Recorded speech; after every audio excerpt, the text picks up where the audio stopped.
Hello and welcome back to our Read Aloud time with Homer Price by Robert McCloskey. So when we last left off, Homer made a bunch of donuts and in an automatic donut machine, and it was making them and making them and making them. All right, so we're gonna read to page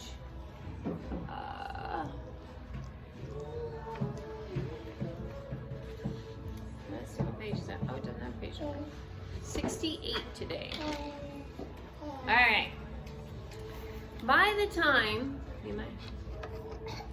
time Uncle Ulysses and the sheriff arrived and pushed through the crowd, the lunchroom was a calamity of donuts.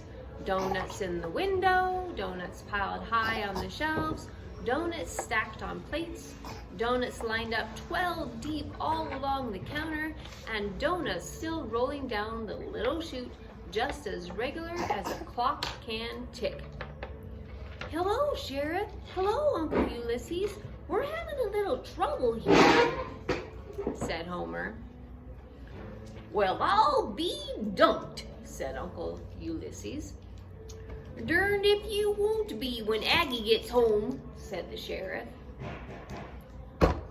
"Mighty fine donuts, though. What'll you do with them all, Ulysses?" Uncle Ulysses groaned and said, "Oh, what will Aggie say? We'll never sell them all." Then Mr. Gabby, who hadn't said anything for a long time, stopped piling donuts and said, "What you need is an advertising man. You know what I mean? You got the donuts. You gotta create a market. Understand? It's balancing the demand with the supply, that sort of thing." "Yep," said Homer. "Mr. Gabby's right. We have to enlarge the market. He's an advertising sandwich man, so if we hire him, we can walk up and down in front of the theater and get the customers." "You're hired, Mr. Gabby," said Uncle Ulysses. Then everybody pitched in to paint the signs and to get Mr. Gabby sandwiched between. They painted "Sale on Donuts" in big letters on the window, too. Meanwhile, the rings of batter kept right on dropping into the hot pat, and an automatic gadget kept right on turning them over, and another automatic gadget kept right on giving them a little push, and the donuts kept right on rolling down the little chute, just as regular as a clock can tick. "I certainly hope this advertising works," said Uncle Ulysses, wagging his head. "Aggie certainly will throw a fit if it don't."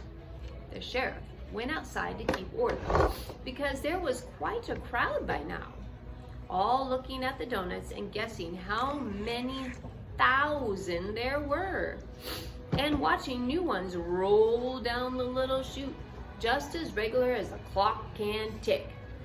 Homer and Uncle Ulysses kept stacking the donuts. Once in a while, somebody bought a few, but not very often. And then Mr. Gabby came back and said, "Say, you know there's not much use o' me advertising at the theater. The show's all over. And besides, almost everybody in town is out front watching that machine make donuts."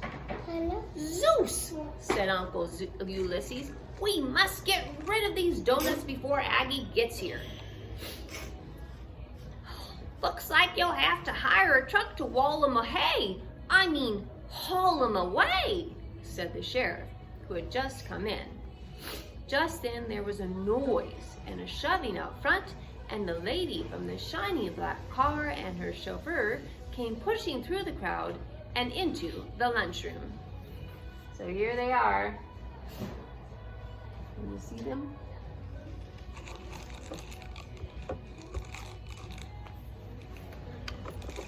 "Oh, gracious," she gasped, ignoring the donuts. "I've lost my diamond bracelet, and I know where I left it here on the counter," she said, pointing to a place where the donuts were piled in stacks of two. Yes, ma'am, I guess you forgot it when you helped make the batter, said Homer. Then they moved all the donuts around and looked for the diamond bracelet, but they couldn't find it anywhere. Meanwhile, the donuts kept rolling down the little chute, just as regular as a clock can tick. After they had looked all around, the sheriff cast a suspicious eye on Mr. Gabby. But Homer said, "He's all right, Sheriff. He didn't take it. He's a friend of mine." Then the lady said, "I'll offer a reward of $100 for that bracelet. It really must be found. It really must." "Now, don't you worry, lady," said the sheriff. "You'll get your bracelet back."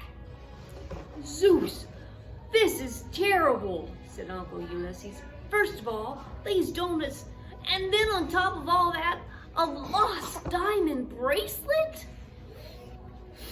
Mr. Gabby tried to comfort him, and he said, "There's always a bright side. That machine will probably run out of batter in an hour or two." If Mr. Gabby hadn't been quick on his feet, Uncle Ulysses would have knocked him down, sure as fate. Then, while the lady wrung her hands and said, "Oh, we must find it. Oh, we must."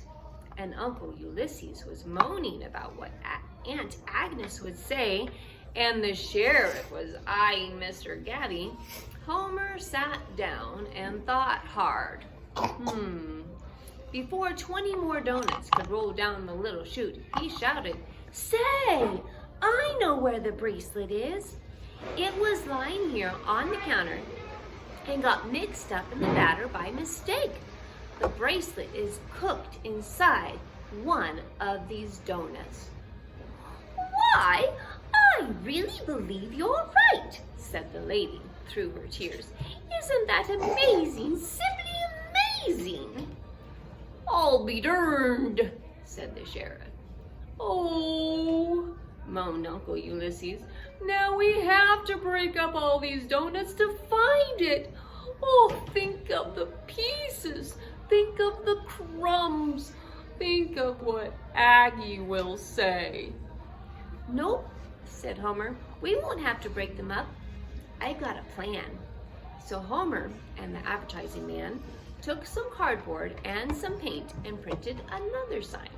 They put this sign in the window, and the sandwich man wore 2 more signs that said the same thing and walked around in the crowd out front. Then the donuts began to sell. Everybody wanted to buy donuts, dozens of donuts. So here's what the sign says. You see it? Fresh donuts, 2 for $5. While they last, $100 prize, or 2 for 5 cents, not $5, for finding a bracelet inside a donut. P.S. You have to give the bracelet back. You guys see the sign? So now they're gonna buy the donuts, and if they find the bracelet, they get another $100, as well as the donuts, which are tasty. And that's not all.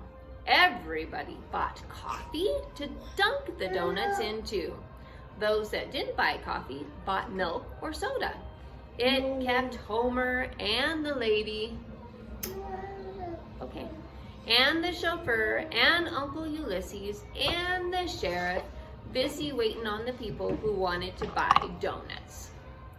When all but the last couple of 100 donuts had been sold, Rupert Black shouted, "I got it!" And sure enough, there was the diamond bracelet inside of his donut. Then Rupert went home with $100. The citizens of Centerburg went home full of donuts. The lady and her chauffeur drove off with the diamond bracelet, and Homer went home with his mother when she stopped by with Aunt Aggie. As Homer went out of the door, he heard Mr. Gabby say, "Neatest trick of merchandising I ever seen."